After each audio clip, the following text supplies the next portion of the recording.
కావ్య అయితే కిచెన్‌లో వంట చేస్తూ ఉంటుంది. అలా వంట చేస్తూ ఉండగా రాజు కూడా అక్కడికి వచ్చి కావ్యకి కొంచెం హెల్ప్ చేసి కావ్యతో కొద్దిసేపు మాట్లాడి అక్కడి నుండి వెళ్తాడు. ఇక కావ్యతో అలా టైం స్పెండ్ చేస్తూ ఉంటాడు.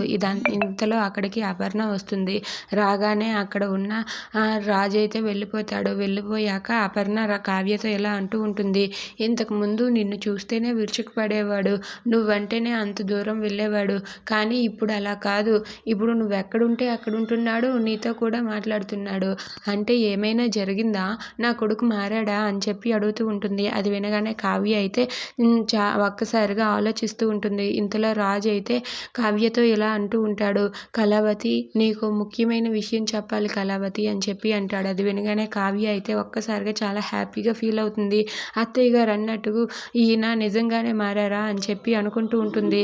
ఇక రాజు అయితే కళావతి, నీకు ముఖ్యమైన విషయం చెప్పాలన్నాను కదా, అదేంటంటే అని చెప్పి కావ్యని తన రెండు చేతుల్ని తన భుజం మీద వేసి ఇలా చెప్తూ ఉంటాడు. ఇక కావ్య చేతిలో చేయి పెట్టి పట్టుకొని కావ్యని అయితే దగ్గరకు తీసుకుంటూ ఉంటాడు. Please subscribe our channel.